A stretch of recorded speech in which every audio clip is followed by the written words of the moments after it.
to ensure the highest level of safety. I saw some people running off that way, probably to West Coast Racers. I'm heading to the kiddie coaster. There's one kiddie coaster I didn't get last time, so heading there first just to get it out of the way. But I chose this weekend because today there's some sports ball game going on that a lot of people seem to like. Not really my thing. It's something played with an oblong ball. I don't know, you probably heard of it. I think the Kansas City Royals are playing the San Jose 84ers, or I don't know what they did. But Kansas City's got Worlds of Fun with Prowler. San Jose has California's Great America with Gold Striker, two great GCIs, my favorite two GCIs actually. But Prowler's my favorite GCI, just barely over Gold Striker, so go Kansas City Royals, I guess. But overall, I like California's Great America better. I don't know, I may do Full Throttle first. Why not? Then I'll head over to the kiddie coaster. I did the right thing coming here first. It's already got a bit of a line and one train ops, so that'll probably be the only time I ride this today. But yeah, that is so good. I love the hang time on that loop and the view you get while upside down. Well, I've done Canyon Blaster before, but I decided to go ahead and do it again. I love these E&F Myler kiddie coasters. But Roadrunner Express, that was a new coaster credit for me. It was closed the last time I was here. They were doing some kind of like month-long refurbishment, I guess. Didn't look like they were doing anything on it, but it's open today, so I got it. New coaster credit.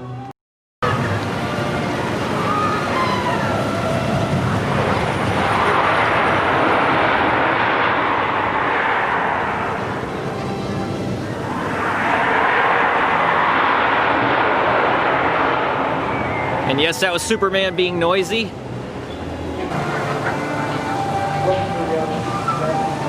Well, you don't get even close to the top. I never realized that before.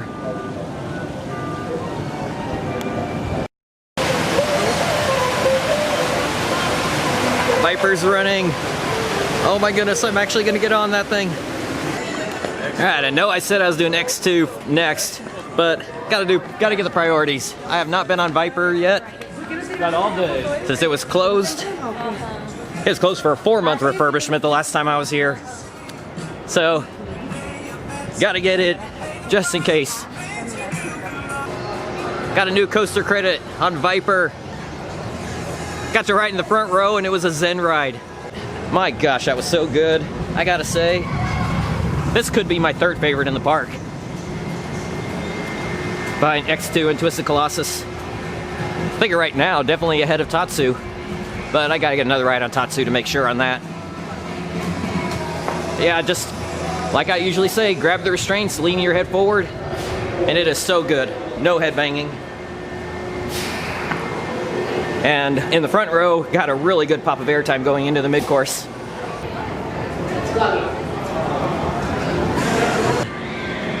Like I always say, Aero can do no wrong. I do think I gotta give the edge to Vortex at Kings Island as my favorite Aero looper. The airtime you get on the drop on Vortex is so good, and you get that helix at the end. Viper has the extra loop, but you don't get any airtime on that drop. It's because it's a curved drop.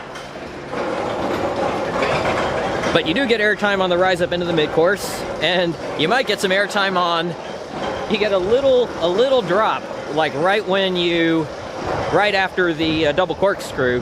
You think the ride's over, then you get this little drop to turn around back into the station. See, greatest coasters ever built. Green Lanterns on there? You gotta be kidding me. The X2 belongs there for sure. Goliath doesn't. Tatsu, one of the best flyers. Full Throttle, one of the best premier coasters.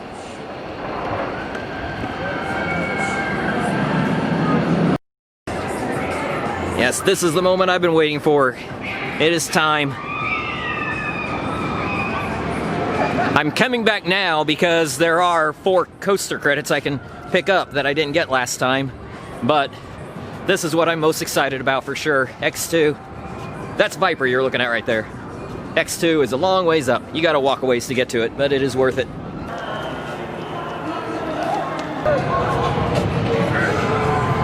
It won't open!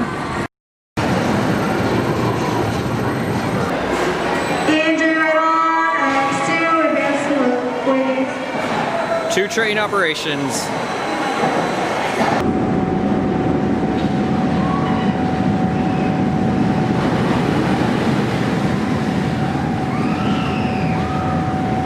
What in the world? This is the craziest ride I've ever been on. I don't know if I'd say it's my number one, but it might be. This turnaround right here. That's the one moment that I would say is not super intense. But you get such a cool view as you're going around that curve. The rest of it, this is the most intense ride I have ever been on. Probably the best I've ever been on. This may not have like the airtime of Steel Vengeance or anything like that, but this is just on a total, this is a totally different level. It's not even fair to compare it. It's not fair to compare this to any other roller coasters except the S&S versions. This is on a whole other level. I almost said whole nother, sorry. That's my pet peeve. It's such a beautiful view as you're going up that lift hill too. Get an amazing view of the whole park.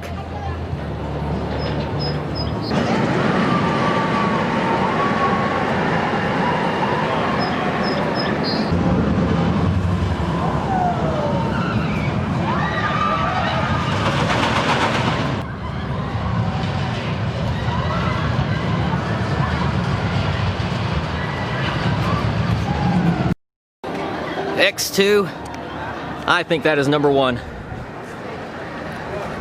Got my 2 rides on it, both in the back row. I did the inside seat, then the outside seat. And I don't know why people don't like the outside seat. It was perfectly fine. I'll probably do the outside seat every time from now on. Didn't seem rough at all. I'd probably just stay here all day and just do X2 and Viper all day, except that I've still not been on West Coast Racers or Apocalypse, so gotta go get those credits.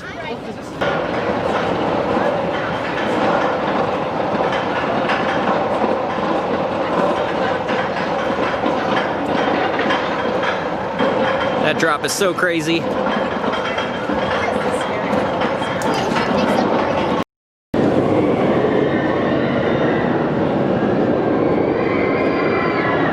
Just walked up on it and they launched.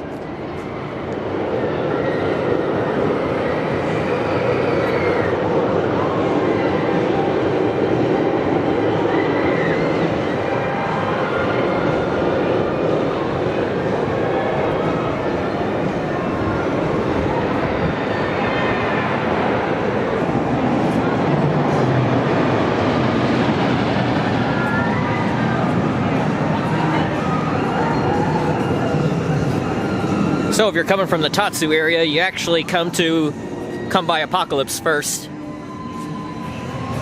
And then to the right, it opens up to West Coast Racers.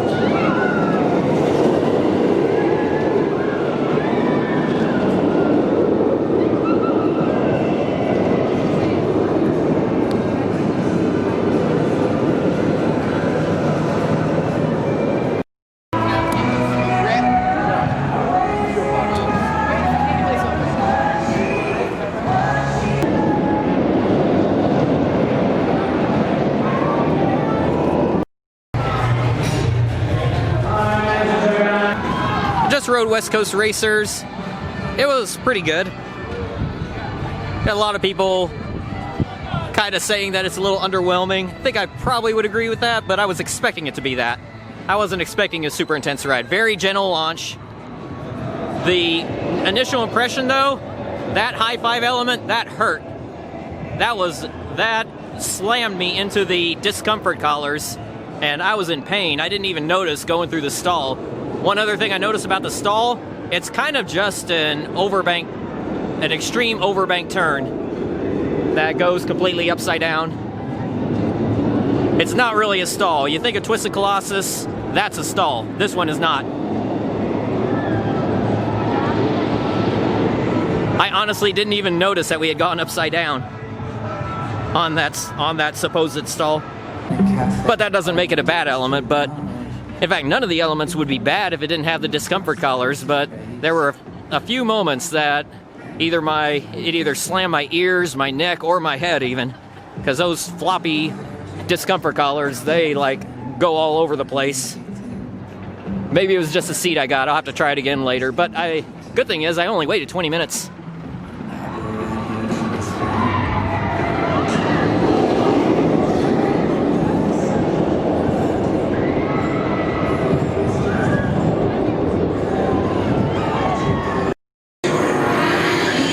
We got some theming coming into Apocalypse Q here. This grouping is cleared to move forward as no contaminants have been identified. Ce groupe est autorisé. Here's how they do a station flyby here.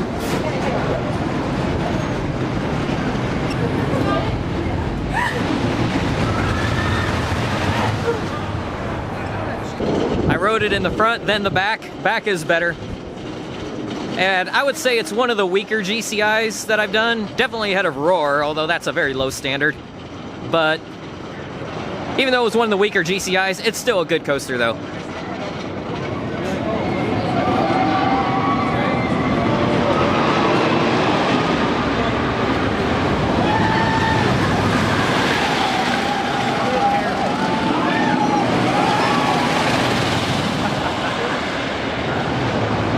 I do like that drop.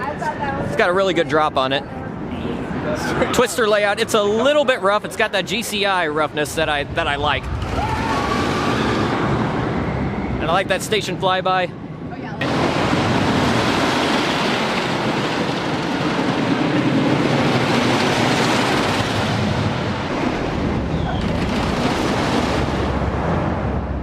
I think I counted about 10 airtime moments on it. It's floater at best though. I've been on some GCIs where I swear it's ejector. Q line has some theming, and then I don't know if that's just a storage area back there or if that's theming. So I've only had the 2 rides, I don't know. Well, I'm glad I rode West Coast Racers before Apocalypse because it just went down. So I may just stick with that one ride. Gotta go over to Riddler's Revenge. It's a much better ride than West Coast Racers. I went in and jumped on Gold Rusher.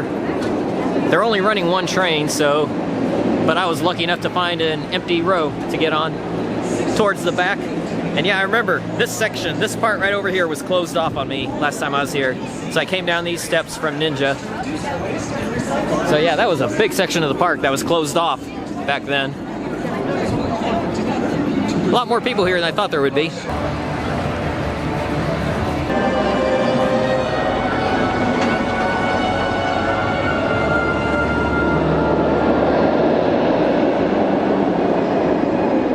This one's got the B&M Roar.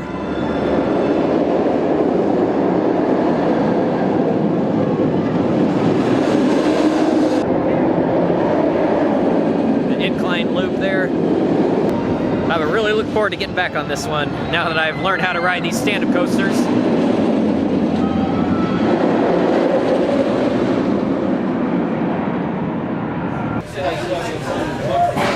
Come on guys, where's the enthusiasm?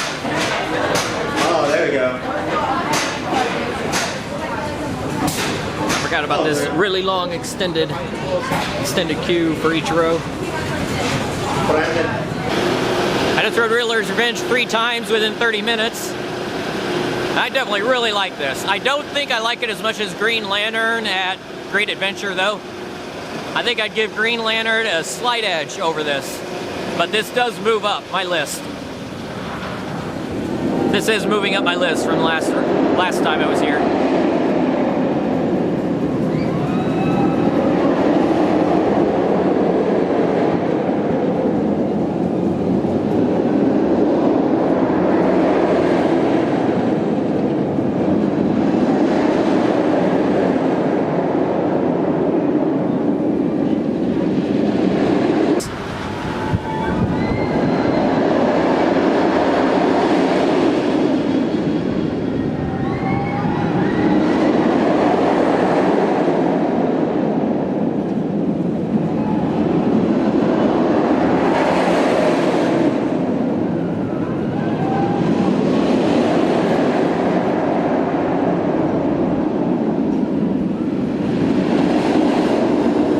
In case you're wondering, my advice, get the perch down lower. Some people put it down just enough for their feet to touch the floor. Get it a little lower than that. And it'll, especially if you're a guy. Alright, I've given Twisted Colossus enough time to heat up. And the sports ball game is starting in about an hour, so hopefully people are leaving. So Twisted Colossus came so close to getting a race when I was on the green side. It was so close. It was about as close as it gets without it actually getting it at all. But I then went over to Scream running one train. It rode better this time than the last time I was here, so it's still a parking lot coaster, but it was good enough. I'll move it up the rankings. It won't be at the bottom for the park anymore. A Twisted Colossus. That was riding so much better.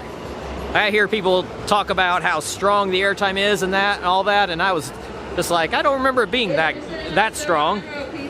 It was strong by most coaster standards, but by RMC standards, I would have said that it was kind of towards the bottom as far as strength goes. But that ride that I just got, now I see what they're saying. That was very strong. Magic Flyer is the coaster credit I will never get, because you are not allowed to ride this even with your kid.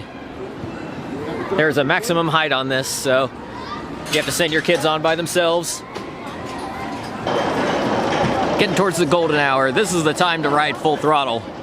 With the way the sun shines off the mountains, and you get that upside down view of those mountains. And you're up there for so long. But I'm nowhere near there, and I could see from Viper's Lift Hill there was no line on X2. At least not outside the station, so definitely got to do that. Okay, I don't think you can see a thing, but this got next to last ride of the night on X2. Tried for last ride, but they made us get on. But that's okay. I got 7 rides in the last hour or so. So that's 9 rides in total for the day, just like I did the first day I ever came here. On that one, I think that was about the same thing. I did 2 rides early and then came back for 7 rides late. But that last ride, finally we got the night ride. It was getting darker and darker with each ride, and then finally that last ride was complete darkness for a night ride. Yeah, that final Raven turn, it can get you. It did get me on one of those, on one of the rides. Where you gotta really lean your head forward on that final Raven turn, or else it'll throw your head back into the seat back. It did that for me on one ride, but you know what? That's okay. I can forgive it. Because of all the other rides, X2 is number 1.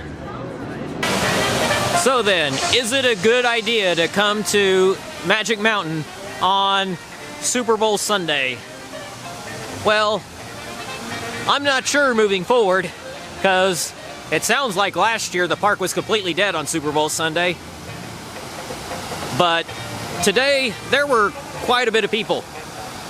But I imagine it wasn't nearly as busy as a normal Sunday. So I would say that, yes, this was definitely better than any other Sunday. However, I think that moving forward, more and more people are going to know about that, and it might make this busier and busier as the years go on. Who knows? But the people who don't care for football, we're all thinking the same thing. Come to Magic Mountain on Super Bowl Sunday. Tatsu's still going with people. He must have had a longer line. X2's line disappeared. I think some other things still had long lines.